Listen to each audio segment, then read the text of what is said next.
여호와의 말씀이 아미떼의 아들 요나에게 임하니라. 이르시되 너는 일어나 저 큰 성읍 니느웨로 가서 그것을 향하여 외치라.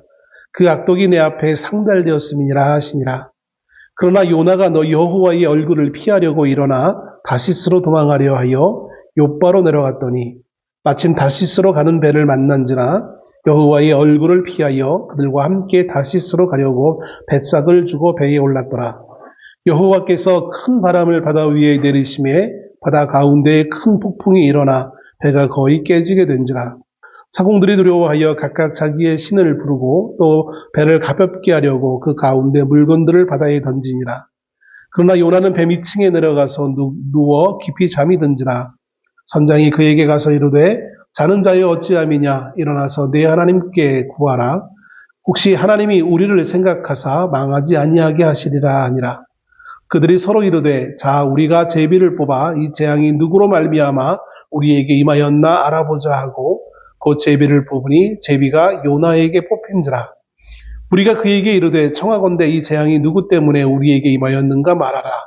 내 생업이 무엇이며 내가 어디서 왔으며 내 나라가 어디며 어느 민족에게 속하였느냐 하니 그가 대답하되 나는 히브리 사람이요 바다와 육지를 지으신 하늘의 하나님 여호와를 경외하는 자로다 하고 자기가 여호와의 얼굴을 피함인 줄을 그들에게 말하였으므로 무리가 알고 심히 두려워하여 이르되 내가 어찌하여 그렇게 하였느냐 하니라.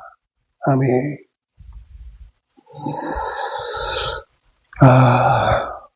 5월입니다. 오늘 비가 와서 그렇지 아마 비가 오지 않았다면 어느 때보다도 밝고 환한 그런 날이 있지 않았을까라는 생각을 해보게 되었습니다. 5월 1일 노동절을 맞이하여서 5월 1일부터 사람들이 연휴를 맞이하여서 이곳저곳 놀러 가는 행렬이 아마 꽤 많았던 걸로 뉴스를 통해 접하게 되었습니다. 하나님이 만드신 자연 세계를 만끽하기 위해 또 육신의 어떤 즐거움을 위해 뭐 이런저런 이유들로 인하여서 각자 자기들의 희망하는 곳으로 이동하는 그런 날들의 연속이 아니었는가라는 생각을 해보게 되었습니다. 그 가운데 오늘 우리는 하나님을 만나기 위해 이 자리에 나옵니다. 어떻게 보면 야외로 꽃과 또 좋은 환경들을 보는 그런 것과는 너무나 대조적으로 이렇게 갇혀져 있는 공간 안에 있기에 심정적으로 우리의 마음은 조금 압박감을 느낄 수도 있겠지만 그러나 오늘 우리가 하나님 말씀을 통하여서 그 마음 외에 또 다른 제3의 우리의 영혼이 많은 사람들은 알지 못하는 그 영혼이 하나님의 은혜 가운데 기뻐하며 자유로움을 얻으며 또 새로워짐의 경험을 할 수 있는 귀한 은혜의 시간 될 수 있기를 주의 이름으로 축원합니다. 주중에 우리 김대근 성도님이 한 두 번 정도 전화하신 것 같은데 오늘 비가 와서 그런지 아마 좀 몸이 좀 불편하신지 아직 연락을 일부러 예배 후에 하려고 하진 않았는데 조금 아프신지 오늘은 누구보다 먼저 오시는 분인데 오지 못하셨네요. 오늘 본문 요나서 1장 말씀을 봤습니다. 본문은 이렇게 시작합니다. 여호와의 말씀이 아미떼의 아들 요나에게 임하니라 라는 말씀으로 시작하고 있습니다. 그 이름에 비둘기라는 뜻을 가지고 있는 요나라는 선지자에 대해서 요나서 외에 열왕기하 14장 25절에서도 그가 하나님의 선지자로서 사역을 감당하는 내용이 담겨져 있는 것을 봅니다. 오늘 그 열왕기하 14장에 의하면 이 요나가 갈릴리에 있는 가드헤벨 출신이며 여로보암 2세 때에 활동하였던 선지자라는 아주 단편적인 그 내용을 전해주고 있는 장면을 보게 되어집니다. 요나서만 놓고 보면 우리가 요나가 어떤 인물인지 저는 알 수가 없어요. 물론 열왕기하 14장에도 뭐 그걸 통해서 요나가 어떤 사람인지 우리가 전체적으로 다 알 수는 없겠지만 그러나 분명한 것은 그가 하나님의 선지자였다라는 확실한 내용이 거기에 담겨져 있는 것을 봅니다. 그래서 하나님이 그에게 말씀을 주셔서 북이스라엘이 회복되어지는 것에 대한 단편적인 하나님의 말씀을 전하게 하시는데 사용되었던 선지자였다는 것을 들려주고 있는 것을 봅니다. 우리가 잘 귀에 익은 갈릴리 지방 출신이라는 것도 알 수 있었을 거고요. 하나님께서는 이 갈릴리 출신 요나라는 선지자에게 하나의 사명을 오늘 본문에서 위임하십니다. 이제 이 선지자 요나가 감당해야 될 사명은 무엇이냐면 아수르, 우리 성경에서는 아수르라고 표현하고 세상 역사에서는 이제 아시리아 제국이라고 표현하고 있죠. 아수르 제국의 수도 가운데 하나였던 니느웨라는 곳에 가서 하나님의 경고의 말씀을 전하는 것이었습니다. 어떤 경고냐? 이 니느웨라는 곳이 하나님 앞에 악독이 심하여서 하나님께 그 악함이 들려왔다라는 거예요. 그래서 하나님은 이 니느웨를 그냥 내버려 두지 아니하시고 이제 너희가 회개하지 아니하면 앞으로 40일 후에 이 성을 심판하시겠다라는 내용의 말씀을 요나에게 들려주셔서 요나로 하여금 그 니느웨 성에 가서 그 사람들에게 전하도록 선포하도록 그 사명을 허락하십니다.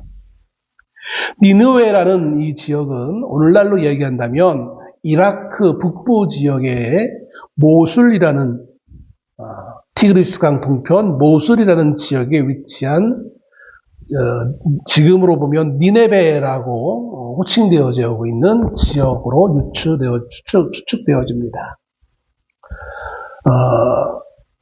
정확히 우리가 거긴 가보지 않았지만 조금 중동 지역에 조금 이제 한두 번 기사를 보신 분이라면 누구라도 알 수 있는 모술이라는 지역. 예전에 이라크의 IS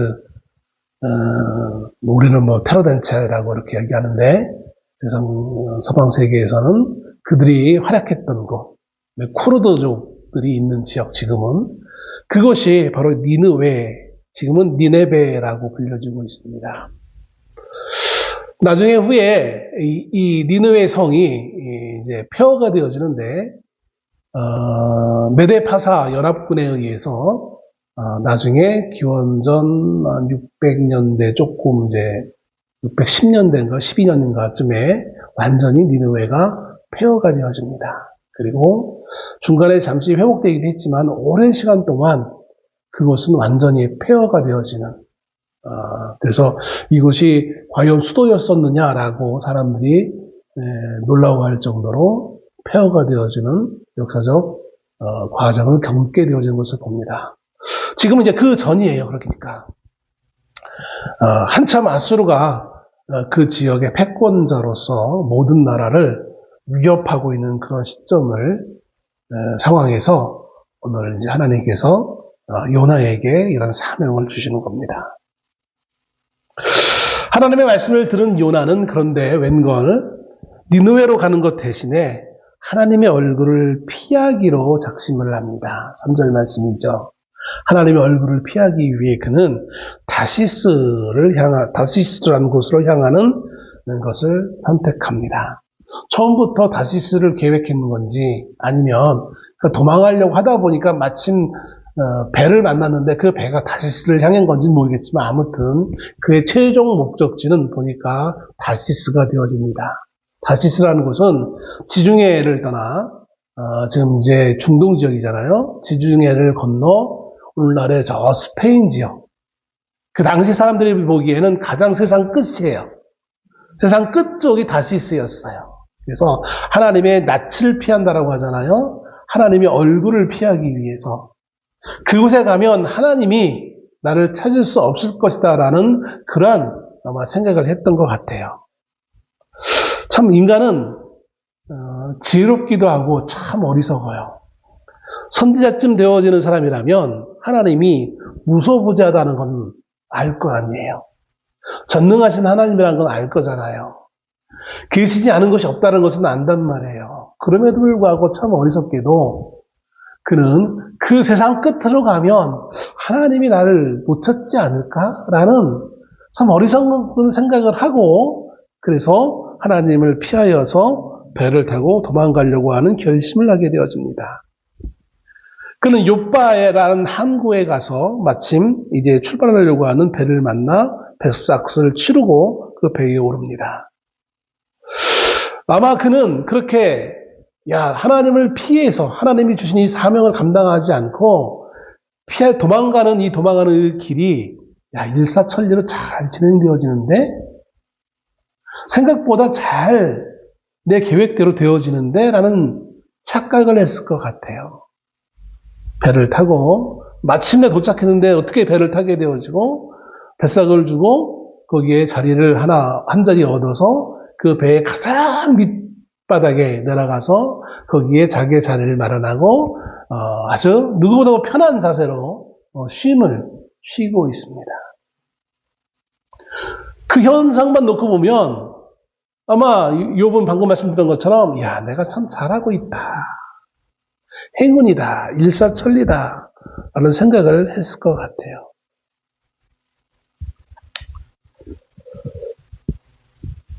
그런데 이제 욥바를 떠나 지중해 바다로 나와 배가 운행하는 가운데 예측하지 못한 사건이 일어납니다. 뱃사람들이 배를 몰고 나갈 때에는 그냥 아무 때나 막 나가는 것은 아니지요.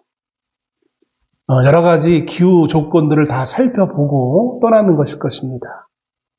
오랜 시간의 경험이 그들의 축적되어 있기 때문에 지금쯤 가면 평안한 항해를 할 수 있겠거니라고 생각해서 출발했을 것입니다. 그런데 정말 예기치 못한 일이 일어납니다. 바다 가운데를 지나는 동안 갑자기 날씨가 흐려지고 점차 큰 폭풍으로 인해 풍랑이 일게 되어집니다. 그리고 그 큰 파도는 배를 파손시킬 정도 이를 만큼 매우 위험한 상황을 초래하게 됩니다. 노련한 뱃사람들조차도 당황할 수밖에 없었고 그것을 이겨내기 위해 배를 지키기 위해 그들이 할 수 있는 최선의 노력들을 다 기울였을 것입니다. 그러나 점점점 그 상황은 위태로워져 갑니다. 그래요. 배에 있는 사람들은 그 노련한 뱃사람들조차도 두려움에 공포에 휩싸일 수밖에 없는 상황이 되어지게 되어집니다. 그들은 배를 지키기 위해 모든 노력을 했지만 감당할 수 없는 지경에 이르게 되어지는 것이죠. 다른 뾰족한 방법을 찾을 수 없었던 거예요. 흔히들 사람들은 얘기합니다. 거칠은 그 자연 환경 앞에 정말 보잘것없는 인간의 연약한 모습을 우리가 거기 안에서 발견한다라고 말을 합니다. 그래요. 믿음이 없는 사람의 눈으로 봤을 때는 그냥 그저 거친 그 자연 환경에 초라한 인간의 모습일 뿐이에요. 그런데 이들이 그렇기 때문에도 그 초라한 인간은 모든 방법을 다 동원했지만 불가능해지자 마지막 인간의 본능, 본성이 담겨져 있는 방법을 선택하게 되어집니다.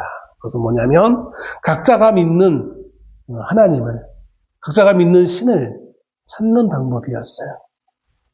현대인들은 그것을 가장 어리석은 무속의 영역으로 치부할지 모르겠지만 그러나 인간의 본성 안에는 누군가 창조주에 의해서 지음받은 인간인지라 마지막 순간에는 누구나 다 그 신을 향한 의지를 표현할 수밖에 없는 모습을 보게 되었습니다.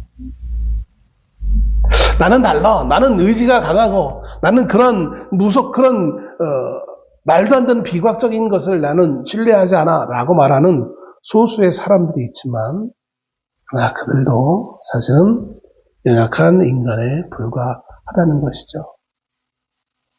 사람들은 자신들이 믿는 신을 향해 이 위기를 타개할 방법을 묻습니다. 그런데 그 와중에도 요나는 가장 배의 밑바닥에서 편안하게 그 위기 상황에도 그 위기 상황을 알지 못하고 누워 잠을 자고 있는 모습을 보게 되어집니다. 가장 하나님 앞에 민감해야 될 하나님의 선지자가 어쩌면 이렇게 무디고 어리석은지 몰라요. 선장이 그를 깨웁니다.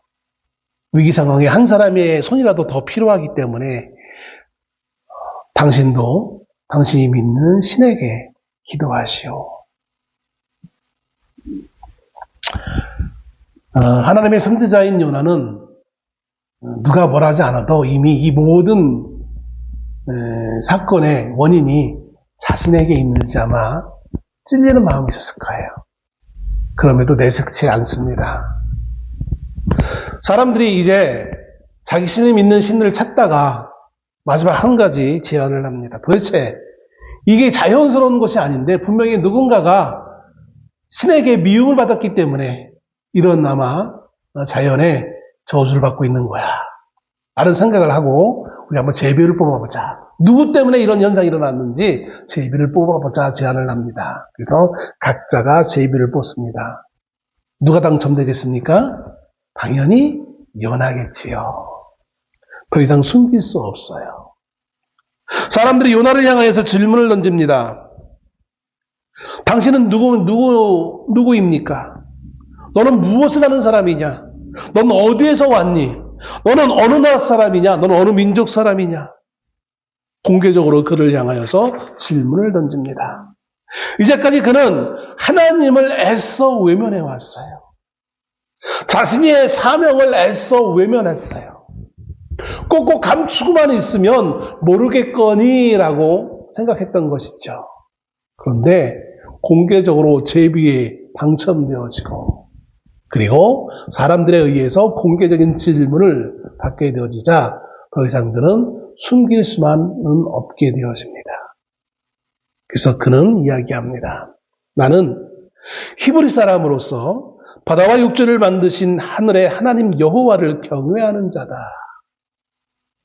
얼마나 납두꺼운 말을 하는지 모르겠어요. 하나님을 경외한대요. 그런데 경외한다고 말하는 그 사람이 어떤 행동을 했었습니까? 그 하나님의 얼굴을 피하기 위해 도망가고 있었어요. 얼마나 나쁘끄러운 일인지 몰라요. 그가 누구였다고요? 하나님의 선지자였어요. 그런 이가 하나님의 선지자였어요. 그런 이가 하나님의 말씀을 받아서 사람들에게 하나님의 말씀을 전달해 주던 사람이었다니까요. 그래요, 우리 인간은 이렇게 연약합니다. 그는 하나님의 명령을 어기고 하나님의 얼굴을 피하여 다시스로 가려고 하고 있었다는 그 상황을 고백합니다.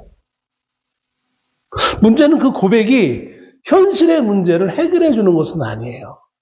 여전히 폭풍은 치고 있고요. 풍랑이 일어서 배는 여전히 흔들리고 곧 배가 파손되려고 하는 상황에 놓여 있어요. 여전히 사람들은 배를 지키기 위해 온갖 수단을 다 동원하고 있습니다. 심지어 배를 가볍게 하기 위해서 무거운 물건들을 다 버려요. 그럼에도 배는 안전하지 못해요. 사람들은 지금의 상황이 그저 그런 일반적인 상황이 아님을 알았어요. 하나님의 진노로 인한 것임을 알았어요. 그런데 하나님의 진노 앞에 인간들은 방법이 없는 거예요. 여러분, 우리가 살아계신 전능하신 하나님의 진노 앞에 우리가 할 수 있는 방법이 어디 있겠습니까? 나는 의롭다고요? 의인이라고요? 과연 하나님이 나를 그렇게 봐주실 수 있을까요? 내가 얼마나 많이 이 요나보다도 더 많이 하나님의 뜻을 거스르며 하나님의 얼굴을 기대하지 아니하며 애써 피하며 우리가 살아가는 존재 아닙니까? 근데 그 하나님의 그 진노 앞에 우리가 감히 무엇을 말할 수 있겠습니까? 결국 요나는 자기 스스로 바다에 빠질 용기는 없기에 사람들에 하여금 자신을 바다에 던져주기를 요구합니다. 하나님의 진노를 달랠 방법은 죽음밖에 없는 거예요. 희생밖에 없는 거예요. 자기 스스로 죽어야 되는데 자기 스스로 죽지 못하니까, 그럴 용기는 없으니까 그냥 남에게 그 무거운 짐을 안겨줄 뿐인 거예요. 사람들은 처음에는 거부했지만 자신들의 이익 앞에, 자신들의 죽음 앞에 요나를 그냥 제물로 바다에 던질 수밖에 없었어요. 우리는 그들의 그 행동을 잘못됐다 비난할 수 없어요. 왜 그랬니? 라고 비난할 수는 없어요. 아무튼 요나는 바다에 던져지게 되어집니다. 그 이후의 내용들은 우리가 시간상 더 말할 수가 없고, 자, 그런데 본문은 왜 이 상황을 말해주고 있는 걸까요? 왜 본문은 이 요나의 사건을 우리에게 보여주고 있겠습니까? 요나가 하나님의 선지자인데 하나님의 명령에 불순종했어. 단지 이 사건을 우리에게 보여주는 걸로 끝나는 게 본문의 의도일까요? 내지는 요나가 이렇게 불순종했는데 우리는 그러지 맙시다. 이런 교훈으로 끝내기 위해서 이 말씀을 기록해주고 있는 걸까요? 다시 1절로 돌아가서 여호와의 말씀이 아미떼의 아들 요나에게 임하니라 라고 기록합니다. 하나님의 말씀이 요나에게 임했어요. 사실 이 1절 이 한 말씀 가지고도 여러분에게 이야기 전달할 내용들이 참 많은 것 같아요. 지금 시간상 이거를 언급하면 주제가 벗어나기 때문에 말을 못하는데, 이 하나님의 말씀이 임하는 이 요나에게 임하는 이 현상, 나는 선지자도 아니고요, 나는 말씀도 안 받았어요, 혹시 이렇게 말할지 모르겠어요. 그런데 오늘 구약의 선지자는 특별한 사람에게만 주어졌지만, 오늘 예수 그리스도가 십자가에 죽으시고 부활하신 이후에는 우리 모두 한 사람 한 사람이 다 하나님의 선지자 역할을 감당해야 될 존재들이에요. 그리고 그런 우리들에게 하나님은 끊임없이 말씀하십니다. 그 말씀을 우리는 이 땅의 삶을 삶에서 하루하루의 삶에서 적용하며 살아가야 돼요. 이게 우리의 삶의 자세예요. 하나님의 나에게 주신 그 말씀을 외면하고 하나님 얼굴을 피하기 위해, 혹은 나의 이익과 어떤 나의 삶의 문제들로 인하여서 자꾸 하나님을 피하는 것이 요나와 같은 우리의 모습이에요. 그런데 하나님은 그런 우리에게도 끊임없이 계속해서 우리에게 말씀하세요. 우리에게 임하세요. 매 순간순간마다 임재하신 그 하나님을 우리가 만나며 살아가야 되는 것이 우리의 삶의 모습인 거예요.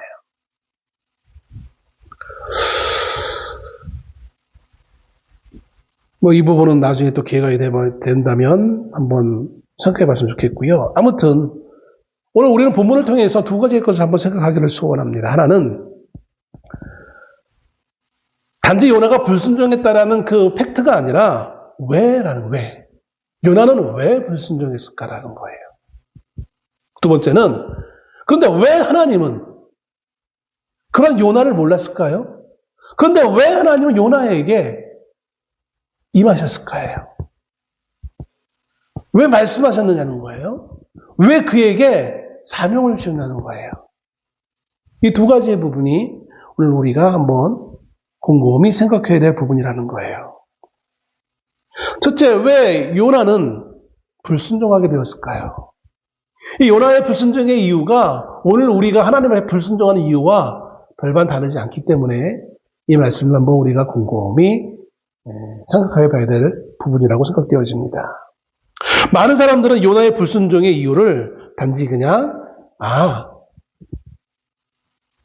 이방인들에게 구원의 소식을 전하는 것이 그것에 대해서 불만이었기 때문에 불순종했다라고들 해석을 합니다.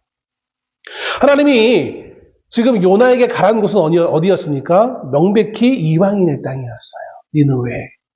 앞서서 말씀드렸듯이 아수르 수도 중에 하나였던 있었다는 것이죠. 니느웨 성의 악독이 하나님 앞에까지 알려졌다고 말씀하십니다. 그래서 그것을 니느웨 성에게 알리라는 거예요. 하나님이 알게 되었다는 것이죠. 하나님은 이 성을 심판하실 수밖에 없다라는 거예요. 그러니 회개하라는 것이죠. 요나에게 있어서 하필이면 왜 민족의 나라의 원수들에게 피할 길을 열어주시는지 원망스럽기도 했다라는 것이죠. 저들이 하나님 그 용서받으면, 하나님이 저들을 심판하셔서 사라지면 우리나라가 안전해지고 수많은 사람들이 평화롭게 살 수 있는데 왜 하필이면 저 원수들을 용서하시겠냐는 거예요. 하나님은 한번 내뱉은 말은 꼭 지키신 하나님이시기 때문에 저들이 회개하면 분명 하나님은 용서하실 텐데, 아니 용서받는 쟤들이 어떤 자들인지 하나님 모르시는 것도 아닐 텐데 왜 하나님이 그러시는 거지? 당시 국제 정세는 마치 살얼음판 위를 걷는 형세였다고 할 수 있을 것입니다. 겉으로 보기에는요, 북이스라엘은 여로보암 2세라고 말씀을 드렸죠. 남유다 우시아 왕이었어요. 두 왕들이 나라를 참 잘 다스렸어요. 성경에 보면 여호와 보시기 약하다라고 말을 하겠지만 그거 외에 실제적으로 그들이 국가를 통치하는 통치자의 입장에서 그 나라를 운영하는 모습을 보면 참 나라를 정치적으로 잘 이끌어 나갔다라는 것이죠. 매우 안정을 찾아왔어요. 안정적이었어요. 물론 하나의 변수는 있었습니다. 그건 뭐냐면 바로 외부로부터의 변수예요. 그 외부로부터가 뭐냐? 아수르란 나라였어요. 아수르라는 나라가 그 지역의 패권국이 되어져서 주변에 있는 모든 나라를 개인 찝적거리고 있었어요. 찝적. 오늘날 미국이 자기들의 힘이 있다고 베네수엘라 대통령도 잡아가고, 캐나다도 우리나라에 있어야 돼. 그린란드도 우리 거야. 그러더니만 지금 이란을 또 협박하면서 뺏어나가잖아요. 또 지금 보니까 누구예요? 트럼프가 나토에 주둔하고 있는 미군들도 빼 해가지고 5천 명을 일단 뺀다 어쩐다 하고 자기 멋대로 막 한단 말이에요. 아무도 미국이 그 주장하는 거에 토를 못 대고 있어요. 반대를 못 하고 있어요.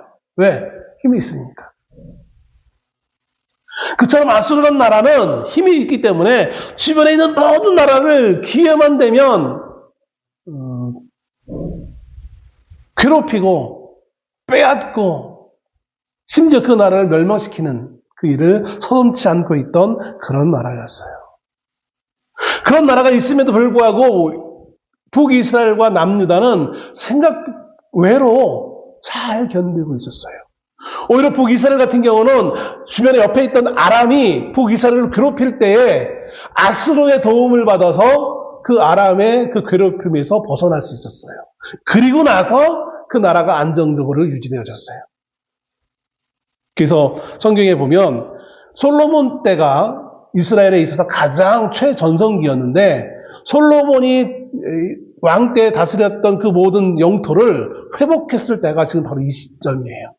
요나가 선지자로 활동하던 북이스라엘의 여로보암 왕이 북이스라엘을 다스리고 있을 때, 그 겉으로 봤을 때는 나라가 잘 행복하게, 상대적이긴 하겠지만 아무튼 국력적으로도 매우 강해지고 경제적으로도 안정을 유지하는 그러한 시기를 보내고 있던 상황이었죠. 그런데 좀 전에 말씀드렸듯이 이 변수, 니느웨가 하나님 앞에 심판받지 않고 용서를 받으면 이제 호시탐탐 지금 이 이스라엘 땅을 위협하고 있던 아수르인데 저들이 혹여 우리 땅을 침략하면 모처럼 맞은 이 행복한 시기, 최전성기라고 할 수 있는 이 나라들이 북이스라엘이나 남유다 공이다 큰 위기 상황을 맞을 수밖에 없는데 왜 하나님은 나에게 그런 명령을 주시는 거야? 라는 생각을 했다라는 것이겠죠. 그래서 차마 요나는 하나님의 그 사명을 감당하지 못하고 도망가려고 했다. 물론 그 도망은 영원한 도망은 아니에요. 아마 일정한 시간이 지나면 다시 돌아오겠거니라는 생각을 했었을 거예요. 하나님도 일정한 시간이 지나면 이제 그냥 모른 척 하겠지라는 아마 그런 생각을 하지 않았을까라고 학자들은 추측을 합니다. 그런데 그것만이 과연 이유였겠느냐? 그것도 하나 큰 이유일 수 있어요. 그리고 두 번째 이유가 있어요. 그건 뭐냐면 자기 목숨이에요. 자기 목숨.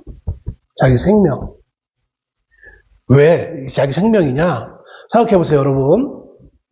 이스라엘과 아수르는 지금 이웃 나라이긴 하지만 거의 원수 같은 지경에 처해 있어요. 비록 아수르에 보기에 작은 나라인 북이스라엘이지만 거기에서 선지자는 자가 와서 하나님이 너희를 심판한다라고 말을 전해주면 그들이 어떻게 그 말을 듣고 어떤 마음을 가질까? 상식적으로 한번 생각해 보세요. 상식적으로. 예를 들어보면 이런 거예요. 북한에서 좀 고위에 있는 사람이 와가지고 우리나라에 와가지고 어떤 말들을 해요. 좋은 말이 아니라 우리나라에 대한 안 좋은 이야기를 해요. 뭐 그럴 일도 없겠지만 아무튼 만약 그런다고 했으면 우리가 그를 어떻게 처리할까요? 어떻게 받아들일까요? 가장 좋은 거는 그를 간첩으로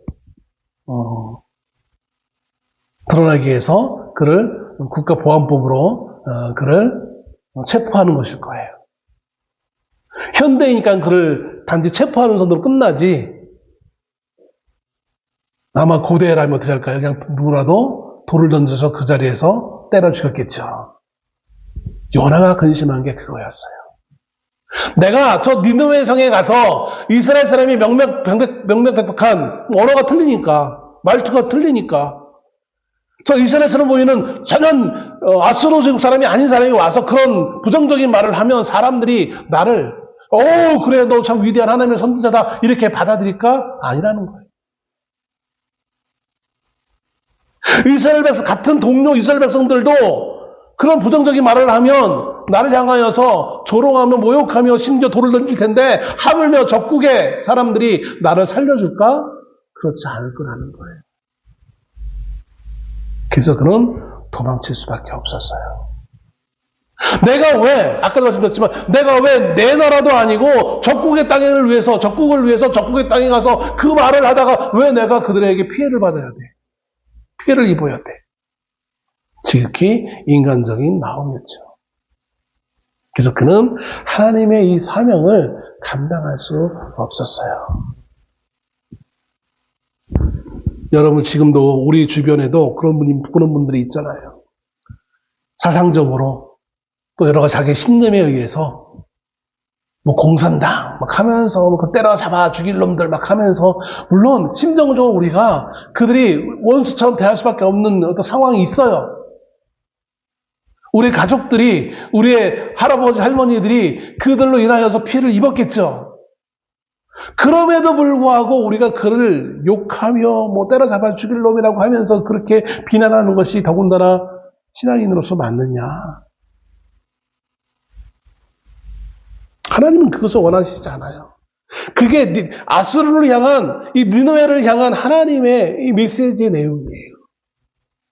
나중에 말씀하죠. 그 니느웨 성에 앞뒤를 분간하지 못하는 수많은 사람이 거기에 있는데 그 귀한 생명들이 있는데 근데 그 멸망하는 것을 내가 버려두는 게 맞느냐라고 요나에게 오히려 반문하시죠. 너 하나 잘 살겠다고 수많은 사람들에게 피해를 주는 게 이게 맞는 거냐는 거예요. 이게 하나님의 요나를 향한 질책이었어요.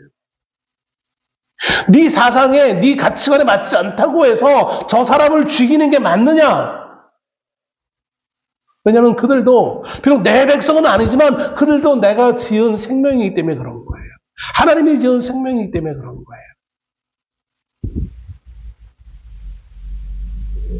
그러나 요나 주변에 있던 수많은 이스라엘 사람들은 자신들의 민족적 우월성만 주장했어요. 선민만 얘기했어요. 우리는 선민인데 어떻게 저 이방인과 같을 수 있어? 하나님이 우리에게 말씀을 주셨고 저들에게 말씀을 주시지 않았는데 라고 생각하던 그들에게 있어서 저들을 위한 희생은 더 이상 필요하지 않은 거였어요. 오히려 우리에게 해를 끼쳐주는 것으로 여겼어요. 저들의, 우리 그런 흔히 얘기하잖아요. 농담으로도 막 어렸을 때 그런 친구들하고 그런 농담을 많이 했는데, 너의 불행은 나의 행복. 나의 행복은 나의 행복. 네? 그잖아요. 저들의 불행이 나의 행복인 거예요. 저들은 원수니까. 심지어, 이 요나의 마음속에 어떤 생각도 있냐면, 만일 내가 저들에게 이 하나님의 메시지를 전해서 그들이 회개해서 용서받고, 그리고 나는 다행히 목숨을 건지고 내 땅으로, 내 조국의 땅으로 돌아온다 할지언정, 내 조국 사람들이 나를 받아줄까? 아마 내 조국 사람들로부터 나는 돌을 맞을 줄 몰라. 왜? 저들 때문에 우리가 피해를 입을 건데. 넌 왜 원수들을 이롭게 했어? 우리 식으로 얘기하면 국가보안법에 위반했어. 너는 그래서 책임을 물어야 돼.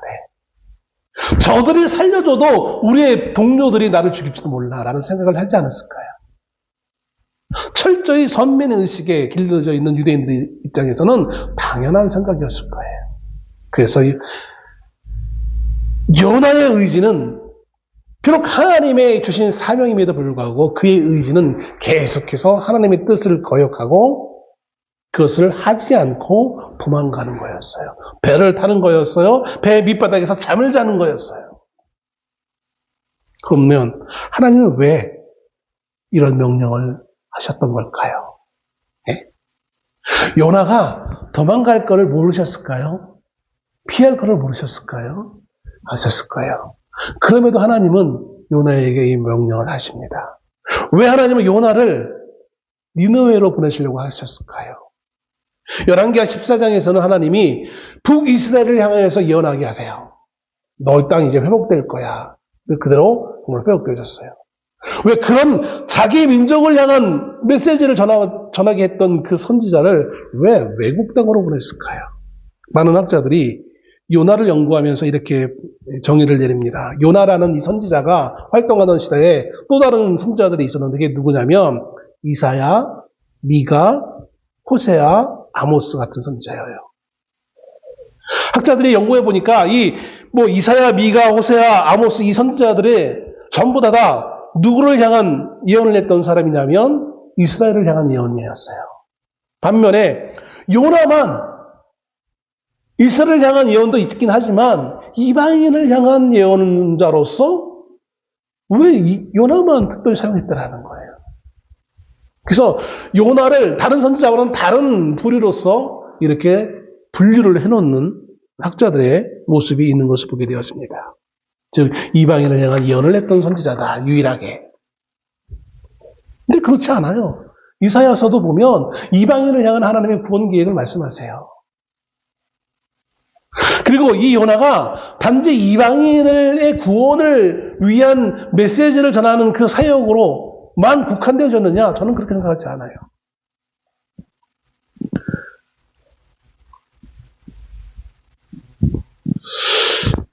왜냐하면 당시 상황을 다시 한번 돌아보면 제가 아까 매우 안정적인 그런 사회였다고 말씀드렸잖아요.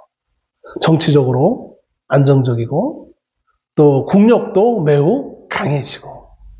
근데 이건 세상적인 영역의 부분인 것이고 조금 눈을 달리해서 믿음의 영역을 한번 보자는 거예요. 영적인 부분을 보자는 거예요. 이들이 하나님을 잘 섬겼느냐라는 것을 체크해 보면 그렇지 않아요. 이들이 저 아수르, 니느웨를 이방인, 하나님을 모르는 우상을 섬기는 저 원수 같은 이방 민족이라고 그렇게 손가락질하며 저주할지 모르겠지만 그러나 그걸 똑같은 잣대로 이스라엘을 봤을 때에는 이스라엘도 그들과 별반 다르지 않다라는 거예요. 성경 여기저기에 그들이 얼마나 하나님을 섬기지 않았는지, 우상을 섬기고 얼마나 영적으로 타락해져 있는지를 성경은 분명히 기록해주고 있다는 거예요. 지들이라고 하면 좀 그런데 자신들도 하나님을 제대로 섬기지 않으면서 저들은 이방 민족이라고 우상을 섬기는 나쁜 민족이라고 없어져야 될 멸망해야 될 민족이라고 그렇게 주장하고 있는 이스라엘은 자기 자신에 있는, 자기 눈 속에 있는 들보를 보지 못하는 그런 사람들이었다라는 거예요. 그들은 그저 그들의 현상적인 안정과 부흥 가운데, 그저 사치와 향락과 방탕 가운데 우상을 섬기며 타락한 문화를 오히려 더 부추기는 그런 현실의 삶을 살고 있었다라는 거예요. 그러한 시대에 하나님 요나를 부르셔서 니느웨를 보냅니다. 그러면 단지 니느웨의 심판을 돌리시기 위한, 그들이 회개하고 그들이 구원받기 위한 1차적인 목적만을 위해서 그런 것이냐? 저는 그렇지 않다고 봐요. 하나님의 진정 의도는 뭐냐면 단지 니느웨 성 사람들의 구원만이 아니라 그들이 하나님 앞에 회개가 무엇이냐를 좀 더 명확히 알아야 돼요. 이들이 무엇을 회개해야 됩니까? 1절에 다시 한번 돌아가 보면 악독이에요. 악독. 3절 보면 2절에 너는 일어나서 저 큰 성읍 니느웨로 가서 그것을 향하여 외치라. 그 악독이 내 앞에 상달되었느니라. 이들이 가지고 있던 악독은 뭘까요? 뭐예요 도대체? 뭐 우상 숭배인가요? 아니 이스라엘도 지금 우상 숭배하고 있다니까요. 그럼 하나님이 지금 니느웨에게 지적한 이 악독은 뭐였을까요? 제가 앞에서 언급한 것처럼 그들이 좀 힘이 있다고 약한 자를 짓누르고 빼앗고 포악한 모습으로 행했던 그거예요. 그게 악독이었어요.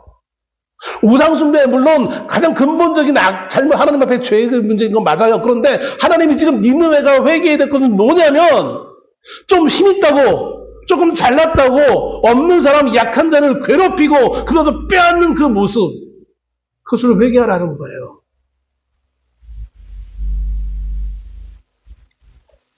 그것을 회개해야만 너희에게 심판을 내릴 것을 내가 거두겠다라는 거예요. 그러면 이게 니느웨에만 좋은 겁니까? 아니잖아요. 만약 그들이 정말 그 악독함을 회개하고 그 마음을 유지한다면 이제까지 그들이 힘이 있다고 주변 나라들을 침략하고 빼앗았던 그 모든 행동을 회개하고 그렇기 때문에 그들은 이제 그 모든 잘못에서 돌아서는 거잖아요. 그러면 그 혜택이 누구에게까지 주어지는 겁니까? 이스라엘까지에게도 적용되어지는 거예요. 사실은 니느웨의 구원으로 끝나는 것이 아니라 이스라엘에게도 구원의 길이 열리는 거예요.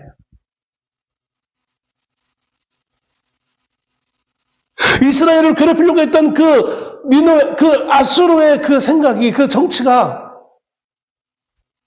그 힘으로 모든 나라들을 뺏으려고 했던 그 악함이 변하여서 함께 상생할 수 있는 생생의 길로 걸어갈 수 있는 길이 열리게 되어지는 거예요. 하나님은 요나를 통해서 그렇게까지 먼 곳까지 지금 바라보시고 요나를 보내시고 있는 거예요. 당장 눈앞에 있는 것을 바라보고 계시는 분이 하나님이 아니라 더 큰 것을 바라보면서 그것을 향하여 지향해 나아갈 것을 요나에게 요구하고 있는 거예요. 근데 지금 요나는 뭘 바라보고 있어요? 지금 내 눈앞에 있는 현실의 이익. 현실에 지금 이거 나한테 손해일 것 같은데. 그리고 또한 이것까지도 하나님 말씀하고 있습니다. 너희가 니느웨 사람들을 이방인이라고 우상을 섬기는 하나님 앞에 죄된 백성이라고 조롱하고 업신여기고 너희가 선민의식을 가지고 있는데, 그리고 그러면서 너희는 마치 사랑받을 만한 자격이 있는 자로 너희들 스스로 착각하고 있는데 그렇지 않다는 거예요. 너희 민족 자체가 나의 하나님에게 사랑받을 만한 그 어떤 자격 조건이 있는 자들이 아니라는 사실을 말씀해주고 있는 거예요. 너희에게만 하나님의 말씀이 임하는 그 특혜가 너희에게만 있는 것이 아니라는 거예요. 언제든지 하나님은 그 관심을 이방인에게도 돌릴 수 있다는 거예요. 단지 내가 너희에게 지금 이렇게까지 은혜를 베푸는 이유는 너희에 의해서 나오는 것이 아니라 사실은 뭐겠어요? 하나님과 아브라함과 처음 맺었던 그 약속 때문인 거예요. 그리고 그것은 결국 하나님의 선하심 때문이라는 거예요. 이렇게까지도 그 약속을 그들 스스로는 어기는데 하나님이 너희들은 약속을 어기지만 나는 약속을 지키는 이유는 단지 하나님의 선하심 때문이라는 거예요. 그러므로 너희에게 자랑할 것이 없는 거예요. 우리에게 자랑할 것이 없는 거예요. 하나님의 주권을 통하여서 계속해서 우리를 돌이키시려고 합니다. 우리에게 잘난 좋은 것으로 베풀려고 하세요. 그런데 우리는 심지어 그럼에도 불구하고 요나처럼 하나님의 낯을 얼굴을 피하여 도망가려고만 해요. 그게 내 인생의 이익이라고 생각해요. 내 생명이 유지될 가장 좋은 길이라고 생각해요. 나에게 가장 행복한 길이라고 생각해요. 정작 니느웨의 그 멸망이 그들에게 더 큰 재앙으로 다가올 것에 대해서는 생각하지 못하는 거예요. 차라리 그들이 존재해서 그들이 회개하고 상생의 길을 선택한다면 오히려 같이 더 평화롭게 모든 나라들이 살 수 있는데 가진 자는 역시 가진 자이기에 가지지 못한 자를 더 빼앗기 위해 힘으로써 모든 것을 해결하려고 하는 그 원리로 그들은 계속해서 이스라엘을 압박해 오는 것을 보게 되었습니다. 하나님은 요나에게 뱃사람을 통하여서 질문을 합니다. 10절 마지막 말씀에 내가 어찌하여 그렇게 행하였느냐. 하나님의 이 거룩한 큰 뜻이 있음에도 불구하고 너는 왜 그렇게 행하였느냐. 하나님의 의지가 중요한 것이 아니라 내 의지가 중요했어요. 내 눈에 보이는 이득이 더 중요했어요. 나의 생각이 더 옳다고 생각했어요. 그런데 하나님은 우리가 알지 못하는 시점에서 우리가 알지 못하는 정말 이상한 방법으로 우리의 길을 열어가시는 것을 보게 되었습니다. 지금 당장은 내가 나의 삶의 문제들로 인해서 고통스럽고 해결되지 않은 이 부분으로 인하여서 힘겹고 어려울 수밖에 없어요. 그런데 돌아가라 하나님의 길을 따라가다 보면 하나님은 내가 생각하지 못했던 놀라운 방법으로 그 모든 문제들을 풀어나가고 계시고 있는 것을 보게 되었습니다. 이것이 요나에게 향한 하나님의 뜻이 아니라 요나에게만 있는 하나님의 뜻이 아니라 혹은 이스라엘 민족에게만 성경에만 있는 것이 아니라 나의 오늘 현실의 삶에도 그대로 적용되어지는 부분이라는 거예요. 내가 뭔가 사랑받을 만한 자격 조건이 있기 때문이 아니라 내가 뭔가 하나님 앞에 드릴 것이 있는 자가 될 수 있기 때문이 아니라 내가 소위 세상에 말하고 있는 성공할 수 있는 조건이 있는 자가 이기 때문이 아니라 그래서 하나님의 선하심 때문에 하나님의 의지를 가지고 나의 삶을 이끌어가고 계신다는 거예요. 때로는 우리가 이 사실을 알지 못하여서 이리 비틀 저리 비틀 넘어지는 상황도 있을 것이고 요나처럼 배의 가장 밑은 곳에 숨어가지고 하나님의 얼굴을 피하려고 하는 그런 적극적인 행동도 할 수도 있을 거예요. 그러나 그럼에도 불구하고 하나님은 나를 향한 의지를 가지시고 나를 끝까지 포기하지 않으시고 나를 이끌어 가신다는 거예요. 우리는 여전히 하나님으로부터 질문을 받습니다. 왜 그렇게 행하였느냐? 왜 하나님을 신뢰하지 못하였느냐? 근데 그것은 단지 꾸중의 내용이 아니라 앞으로 내가 그 의지 못했던 내가 하나님의 손길을 좀 찾고 의지하며 나가기를 권면하는 하나님의 권면의 말씀으로 여러분 받아들일 수 있는 여러분 되시기를 소원합니다. 그럴 때 비로소 하나님이 나를 향한 그 큰 의지의 손을 내가 발견할 수 있게 되어지고 그리고 그 하나님의 뜻에 더 자발적인 순종함으로 나갈 수 있을 것이라 믿습니다. 기도하겠습니다.